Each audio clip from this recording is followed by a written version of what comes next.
silakan. Oke, mungkin buat Bunda melihat tadi jawaban dari jaksa penuntut umum yang bisa dibilang tuh menyanggah semua pleido dari Bang Rasman. Gimana sih dirimu sebagai seorang istri, apalagi kan selalu mendampingi Bang Rasman di setiap sidang? Iya, saya sebagai istri juga sebagai selalu mendampingi Bang Rasman dalam setiap beracara menerima kliennya. Saya memang bukan orang hukum, saya orang awam ya, yang jujur saya tidak paham dengan hukum ya, tapi pertama kali Iklima datang minta bantuan hukum sampai Iklima memutus kuasa itu saya ikut mendampingi ke mana saja, bahkan ke Kementerian PPA juga, bahkan sempat dia curhat nangis sampai kita mau bunuh diri tentang masalah yang dihadapi dia kan. Nah, saya juga dari awal sampai akhir ini mendampingi Pak Rasman, dan saya pikir menurut saya itu sangat mengadi-ngadi ya, menghilangkan meniadakan bukti-bukti yang jelas terpapar di persidangan. Saya orang awam aja paham sekali dengan bukti-bukti yang kita Rasman sajikan, dengan bukti yang disajikan oleh si HPH. Jadi ya bagi saya sangat terlalu mengadi-ngadi.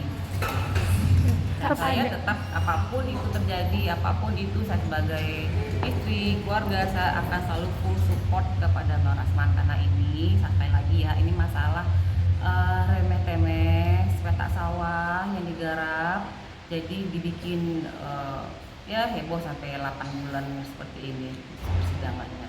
Ya lucu aja. Kak Ade ada rasa khawatir nggak mungkin untuk Bang Rasman nanti ketika putusan? Enggak, buat apa khawatir, toh kita di posisi yang benar kan, nggak ada. Begini, kebenaran itu pasti akan mencari jalan sendiri, cepat atau lambat. Oke, Bunda Ade, bisa dibilang gimana sih Mbak Bunda ketika rasa emosi dan juga rasa sedih ketika Bang Rasman kan sebelumnya kan menolong untuk keadilan seseorang, tetapi malah sekarang dipidanakan. Iya, lagi-lagi ya begitu. Kadang saya memang kelemahan Bang Rasman sangat menghibah. Walaupun dia tidak dibayar, dia tetap membantu seperti Fadel, Loli, dan si Klimak ini. Saya juga bilang ke Bang Rasman, ini gimana ke depan, sampai saya bilang gitu, ke depan kalau ada yang bantu nggak usah bantuin deh gitu kan, kayak seperti itu, saking saya berulang-ulang kalinya seperti ini. Ya begini aja, kita berbuat baik pada orang, tidak mengharap balasan orang tersebut membalas ya. Allah hanya membalas dari tangan-tangan orang lain yang baik kepada kami. Sempat merasa sedih atau nangis sendiri nggak sih? Apalagi kan ini kan abang kan lagi memperjuangkan seseorang, tetapi malah sedih tidak, kecewa iya. Kok seperti ini sih hukum Indonesia gitu, sampai kapan sih akan begini terus gitu, kok malah makin carut marut, makin malah kayak bobrok lah gitu kan. Jelas-jelas bukti udah ada di persidangan. Emang tuh ibu Kementerian PPA itu siapa emangnya di sini? Emangnya dia jin hantu di sini memberikan kebuktian? Kan tidak. Itu Kementerian PPA loh, sah oleh negara. Yang bahwasanya itu si Iklim Hakim datang ke Kementerian PPA bersama kami mengadu, mengakui, menangis di situ, dia dilecehkan. Dan itu dijelaskan sangat-sangat jelas di persidangan. Ibu Ice mengatakan Iklima mengakui dia dilecehkan di situ. Dah, jadi apanya yang tidak ada bukti, begitu Bapak Jaksa, Pak JPU. Jadi minta tolong kepada kami, berharap sekarang satunya kepada hakim agar tegak lurus melihatnya dengan nurani, karena kita semua ini tidak ada apa-apanya di dunia ini.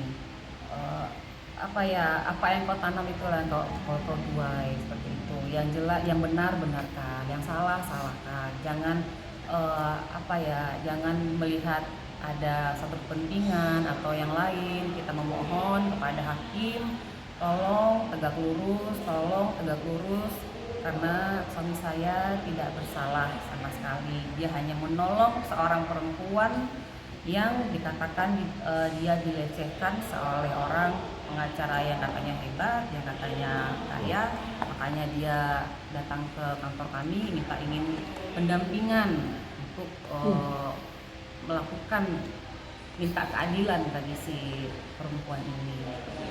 Baik, barangkali itu ya. Jadi saya baru dari Medan. Kemarin saya kumpulin anak saya semua, Bu Eli juga, kita juga video call dengan Bu Ade. Intinya anak-anak saya tidak ada masalah. Jadi kalau ada dibilang nangis itu kan manusiawi. Manusia nangis bukan karena takut di penjara, nangis karena kecewa dengan proses penegakan hukum hari ini. Dan terjawab sudah, ada amnesti, ada abolisi.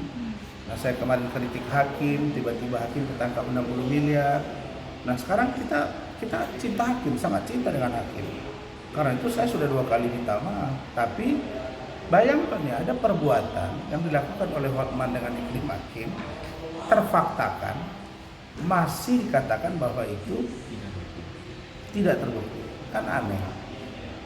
Bagaimana ceritanya dalam BAP Hotman mengatakan keras buah dada Iklim Hakim tidak sesuai aslinya, kecewa. Sekarang buah dada itu termasuk sesuatu yang sensitif, nggak sensitif.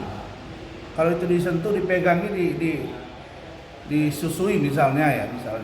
Apakah itu kalau orang yang nggak terima pelecehan, ya pelecehan. Apakah ada chattingan WhatsApp percakapan?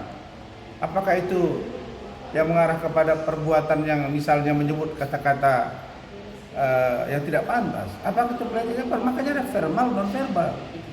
Dan Iklima itu mengakui perbuatan itu dan tidak suka sama suka, tidak. Makanya saya yakin itu, karena itu kemarin kita kritisi, kok dia 6 bulan, saya 2 tahun. Tapi sekarang sudah mulai banyak mata melihat ini, ya kita percaya hakim akan memvonis ini dengan adil. Yang terakhir, saya yakin hakim bisa membedakan ya. Ibu Sofia, Pak Dian, hakim ya, Pak Ranto Sambungan Silalahi, pasti mereka bisa membedakan. Memutus perkara Rasman berbeda dengan laporan polisi oleh Ketua PN Jakarta Utara, Pak Ibrahim Palima. Saya yakin mereka mampu. Kenapa? Karena ini sudah beda. Biar ranah di Mabes saya hadapi. Ya ranah ini diputus dengan yang adil, gitu aja. Jadi semua ada konsekuensi. Ketika saya diperiksa di sini, ada fakta. Nah, maka menjadi konsekuensi logis. Kalau hakim menilai bahwa saya harus bebas, itu juga konsekuensi. Nah, kalau ada di sana dianggap di sini ada kekacauan, kegaduhan, ada konsekuensi. Saya hadapi. Nah, bagaimana cara saya lolos dari sana? Ya saya ambil pendekatan hukum. Bagaimana dengan pembekuan berita sumpah? Ya saya ambil dengan cara saya administrasi secara hukum. Untuk saya bisa melakukan kembali sebagai seorang lawyer yang profesional. Walaupun sampai hari ini saya lawyer. Nah, jadi kalau dikatakan organisasi advokat saya tidak mengatakan bahwa saya dalam keadaan bertikat baik, nggak ada orang yang boleh mengatakan saya tidak bertikat baik. Karena indikatornya jelas. Gitu. Ya, saya kira itu ya, cukup ya. Persiapan Bang, mungkin persiapan dupliknya gimana Bang? Apa? Persiapan duplik. Ya, kita kasih waktu 1 minggu, nanti disusun oleh tim, dan insya Allah hari Selasa depan itu sudah akan kita bacakan dengan runut, terukur, point by point, ya, counter dengan berbagai diktum yang mereka sampaikan. Nanti akan terunut, dan terukur. Semuanya begitu. Bang, sempat memikirkan kemungkinan terburuk nggak sih Bang? Sempat memikirkan kemungkinan terburuk ketika nanti hasil putusannya Bang? Semuanya sebagai seorang lawyer, apalagi yang dikenal seperti saya, ya saya akan menghitung baik dan buruk, ya cerah dan misalnya cerah dan kurang cerah, kira-kira gitu, kabut. Tapi sampai hari ini saya merasa semuanya masih cerah-cerah saja, karena anak kecil pun tahu bahwa ada perbuatan itu. Terus apa masalah? Ya, saya kira itu. Bang, ada yang mau disampaikan ke Bang Hotman ya? Ada yang mau disampaikan ke Bang Hotman ya? Ya, saya hanya mau katakan begini. Sekarang dia lagi bersuara untuk menyelamatkan klien dia di kasus gula impor. Di dalam amar putusan majelis hakim yang menangani Tom Lembong, di situ dikatakan bahwa terbukti memperkaya orang lain.